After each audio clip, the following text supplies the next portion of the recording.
Salut les hamsters! Aujourd'hui, explorons 4 grands procès crypto historiques, de Binance à Do Kwon et quelques autres. Alors, attrapez vos graines de tournesol et attachez vos ceintures, car ces histoires sont remplies d'enjeux élevés et de conséquences lourdes. La première poursuite, Gemini. En octobre 2023, les procureurs américains ont accusé 3 grandes sociétés de crypto-monnaies d'avoir escroqué les investisseurs de plus d'1 milliard de dollars. Parmi elles se trouve la plateforme d'échange de crypto Gemini, dirigée par Cameron et Tyler Winklevoss, connus pour la bataille juridique de Facebook. Ils auraient menti aux clients sur les risques d'un compte d'investissement censé offrir des taux d'intérêt élevés sur la crypto. La surintendante Adrienne Harris a déclaré que Gemini n'avait pas fait preuve de diligence envers une tierce partie non réglementée, accusée plus tard de fraude, laissant les clients d'Earn sans accès à leurs actifs après l'effondrement de Genesis Global Capital.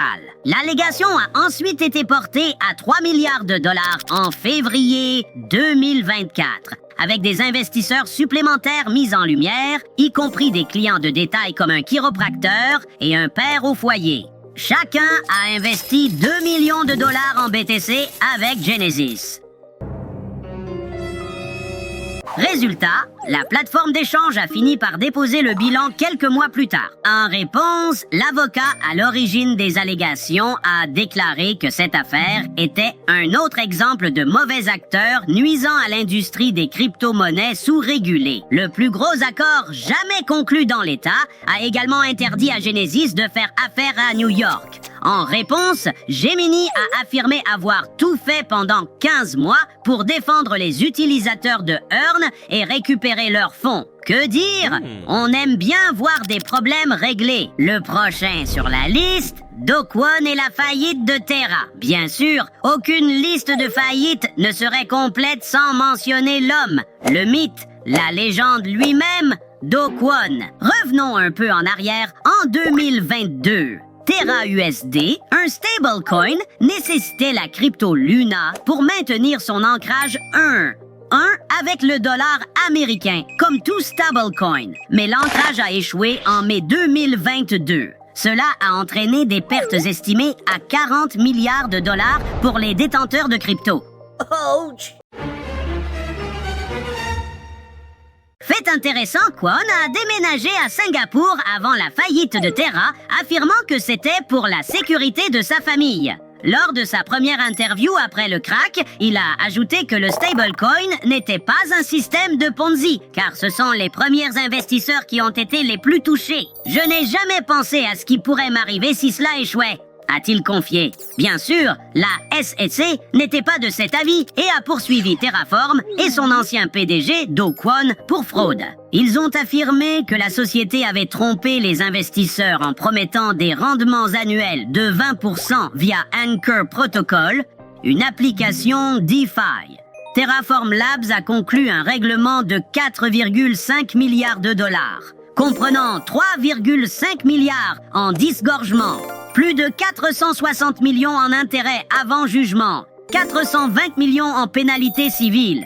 Et, en plus de tout ça, Kwon a été contraint de contribuer 200 millions au domaine de la faillite de Terraform. En 3e position, Binance et la SEC ont réglé un différend pour 4,3 milliards de dollars.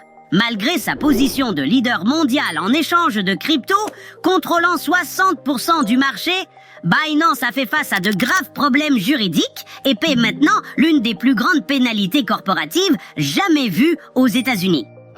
Laissez-moi vous guider à travers les événements précédents. Le 27 mars 2023, la CFTC a déposé 7 accusations contre la plateforme. Et ce n'était que le début. This is just the beginning. Le 5 mai 2023, le département de la justice des États-Unis, alias le DOJ, a ajouté de la complexité à l'affaire, affirmant que Binance avait facilité des transactions illégales entre des utilisateurs américains et des juridictions sanctionnées comme l'Iran, Cuba, la Syrie et les zones ukrainiennes occupées par la Russie, en tirant des profits importants de ces transactions. Malgré cet examen, Binance a continué ses opérations en Russie jusqu'en septembre de la même année, ce qui a soulevé d'autres préoccupations. Puis, le 5 juin, la SEC a dévoilé 13 chefs d'accusation contre la plateforme. Les accusations incluaient la vente de valeurs mobilières non enregistrées, le défaut de restreindre les clients américains, le mélange de milliards de dollars d'investisseurs envoyés à Merit Peak Limited, également possédé par CZ, et la participation à des ventes fictives. En somme, un autre coup dur pour Binance. Bien sûr, c'est ce que vous attendiez, les répercussions. Pour corriger les erreurs et garantir la conformité aux nouvelles régulations, Binance a été placé sous un programme de surveillance continue. Ce programme serait mené sur une période de 3 ans et dirigé par un tiers indépendant. Binance a également accepté un règlement colossal d'environ 4,3 milliards de dollars, incluant une amende d'1,8 milliard de dollars et la confiscation d'actifs d'environ 2,5 milliards de dollars. Cependant, ce qui a secoué le monde de la crypto-monnaie, ce sont les répercussions pour l'ancien PDG de Binance. Il a plaidé coupable de violation des réglementations américaines sur le blanchiment d'argent, démissionné et a été condamné à une pénalité de 50 millions de dollars ainsi qu'à des sanctions civiles de 150 millions de dollars. CZ a également écopé de 4 mois de prison pour les violations liées au blanchiment d'argent. La peine a été décidée par le tribunal fédéral de Seattle et s'est avérée bien inférieure à ce que les procureurs réclamaient, 3 ans. Cependant, nous saluons le roi de la crypto-contrée, qui s'est publiquement excusé pour ses erreurs en tant que PDG de Binance avant sa condamnation. Il déclare « Les mots ne peuvent exprimer à quel point je regrette mes choix qui m'ont conduit devant la cour. Soyez assurés que cela ne se reproduira plus jamais. » La SEC contre Ripple.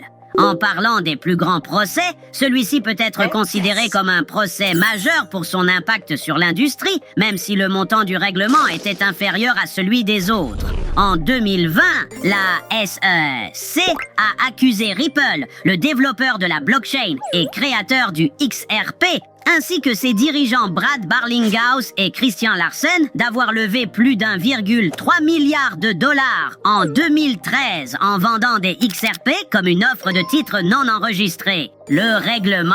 En octobre, la SEC a abandonné les accusations contre les dirigeants, mais a continué à chercher des solutions pour la vente des titres non enregistrés.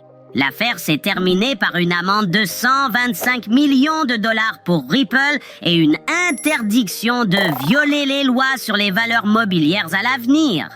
Oh my God!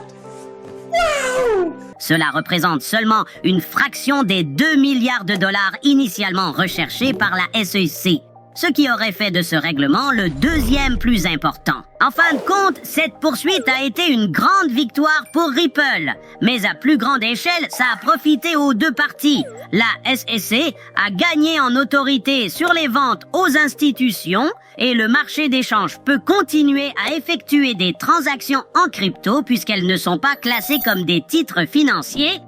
Alors, les hamsters, en suivant ces sagas juridiques, rappelez-vous que dans la cryptosphère, éthique et conformité sont essentielles. Continuez à faire tourner ces roues. Et c'est tout pour aujourd'hui. Merci de nous avoir suivis. Abonnez-vous et souvenez-vous, les hamsters sont puissants. Un pour tous et tous pour un. À bientôt.